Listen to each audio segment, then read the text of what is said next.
Alright, so at this point your character should be clothed fully, unlike mine.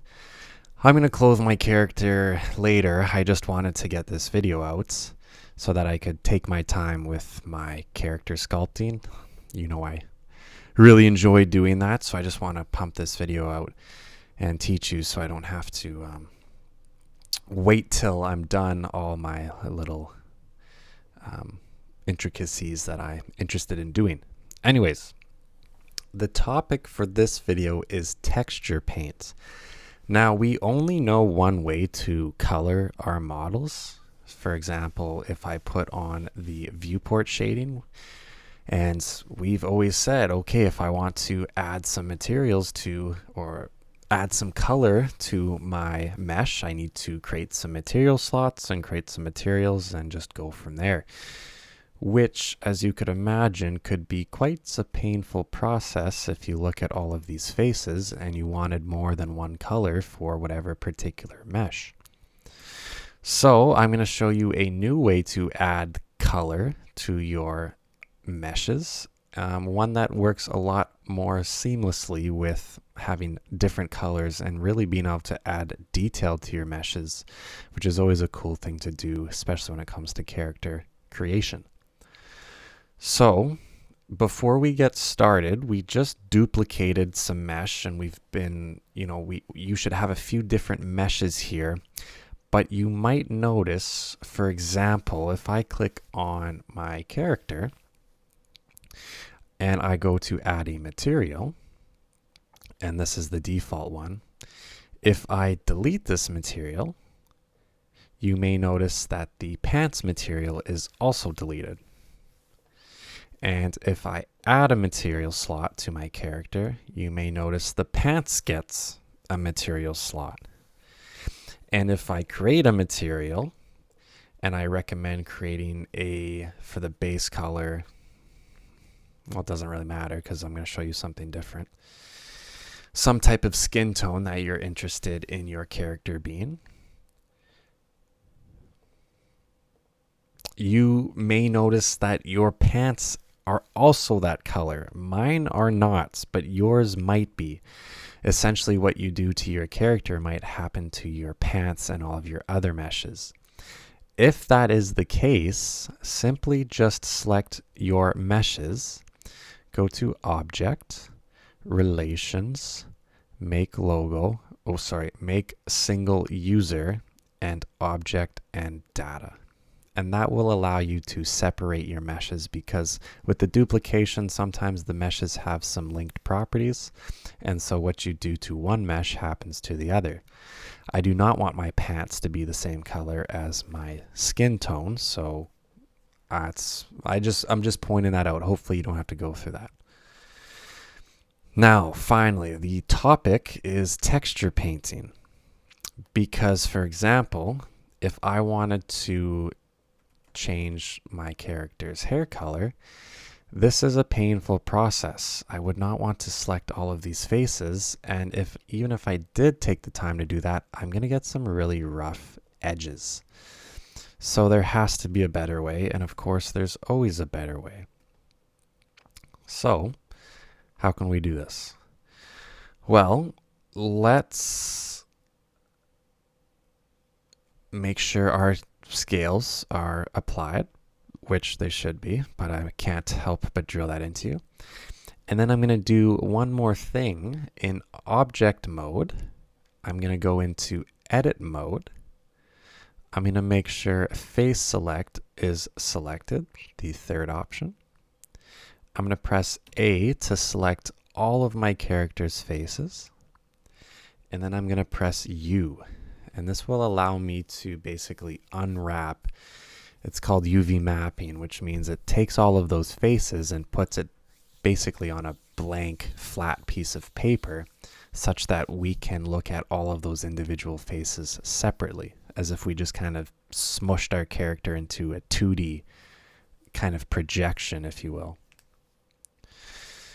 We can just use the Smart UV project, and the only thing you really might want to do is just increase the island margin to about 0.1.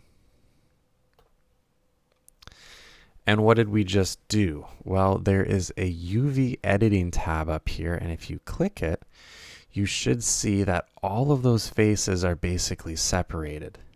You can see kind of the legs and the head shapes and whatever all of these little islands represent. And we need to do this in order to texture paint. And I haven't even told you what texture painting is, but at least now we're properly set up to do that. So, to texture paint, we first need a texture to paint on, which is also known as just an image. So I'm going to go to the shading tab, which we've done before. And I've got this one base material that we created at the start of the video. However, I need this material to be an image texture because we can paint on an image.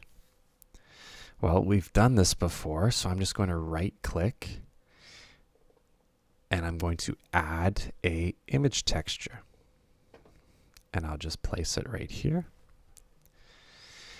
And as we always do, we take the color channel and we hook it up to our base color for our principled node there.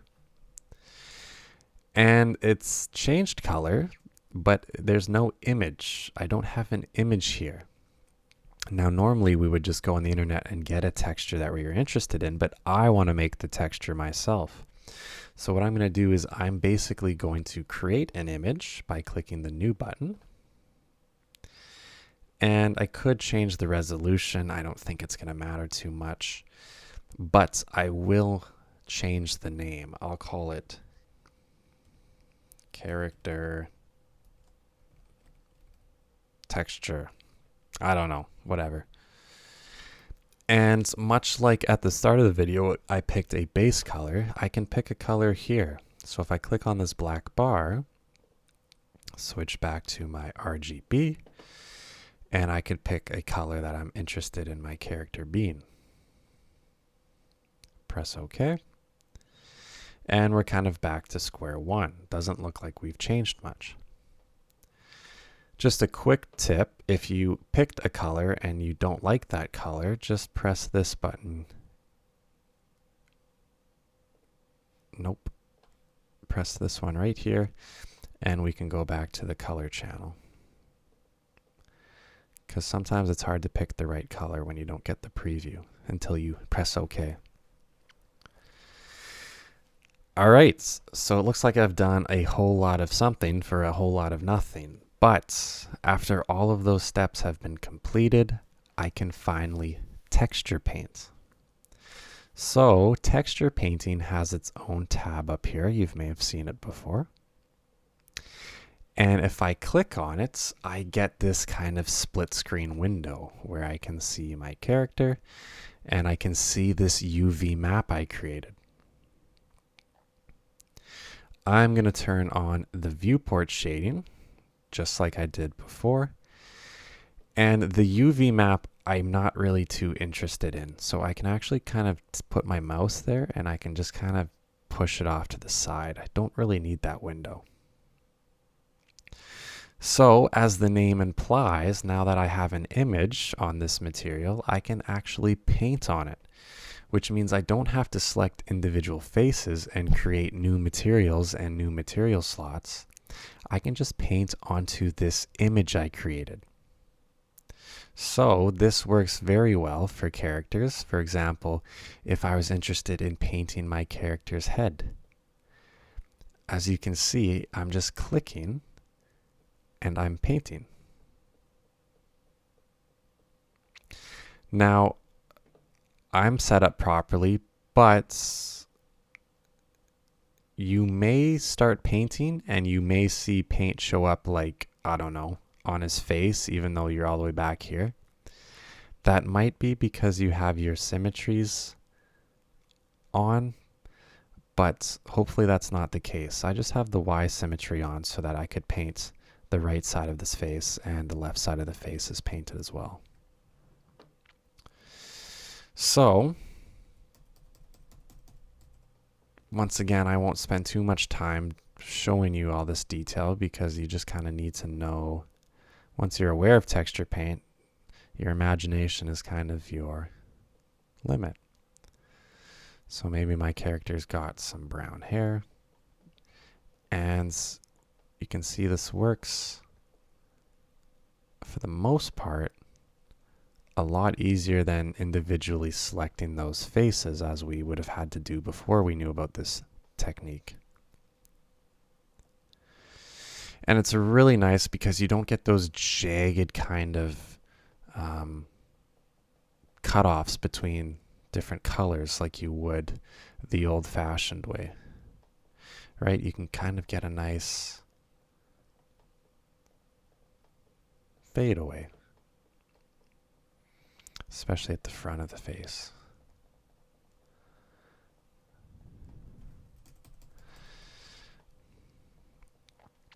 And you can get really detailed, which I hope you do, but I'm not going to spend too much time because I'm just here to show you this new tool and you take it from there. So texture paint really kind of blends into just having general art skills, and I definitely do not have art skills whatsoever. So you could start to kind of paint his face a bit. And I don't have art skills, but I do know a few tricks. For example, you know, I could give him some eyebrows, which is pretty easy to do. It's hard to mess that one up. I could use the eyedropper tool, select the base color over on the UV map so I get an exact color. And then I could just take the darkness down a bit, and I could use this kind of to give some further definition. So for example, the inside of the ear could be darker because it's not getting hit by that much light because of depth. So I could kind of use the illusion of depth, or I could create the illusion of depth through kind of highlighting. And that pen is a little too strong. I could probably do a 0.2 to be honest. I could kind of highlight the prominent features of my character. You can see the nose just kind of start to stick out. It looks a little bit more 3D, if you will. So kind of where I wasn't able to complete the job with my original sculpting, the texture paint really lets me kind of pop certain features. So for example, I could, you know, outline the lips, and I could maybe give him a little bit more defined jawline or cheekbones, stuff like that. And you can see with really just a few kind of strokes of the brush, we've got my character looking more realistic, more lifelike, which is always good to see. However, I do draw the line at eyes. I can't. I've never made a character that had eyes because I feel I just can't do it justice. You know, I could kind of paint some eyeballs there, and then I could, you know, pick an eye color, and it just, I don't know, I just can't get the right look down. I'm not that artistic, but I'll try for you. If you're interested, maybe you can come up with something a little better. You know, I could kind of get the pupil going here with a little bit more brown, something like that. And then I could bring back the skin color, except I'm just going to be a bit darker, and I could kind of start to shape the eye, because eyes aren't completely oval-like. Guy looks goofy if you do that. And then maybe I could really darken it because eyes are quite defined. They got quite a lot of features. I could kind of start to sculpt out the eyelids or something.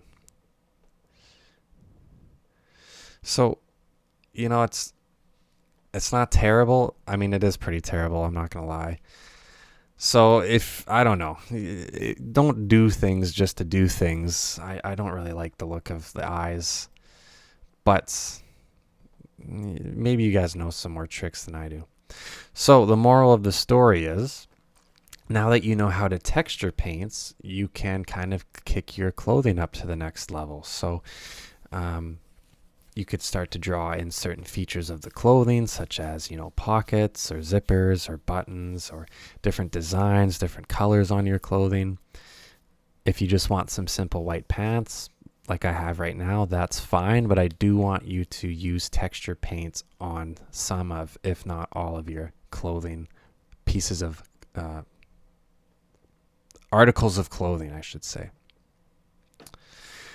So yeah, now you know how to texture paints, which is a very handy tool and will save you a lot of time once you've gotten used to the process of setting it up. I know it's a bit painful to get going, but it's a pretty quick process once you get used to it, and you can do some really cool things with it.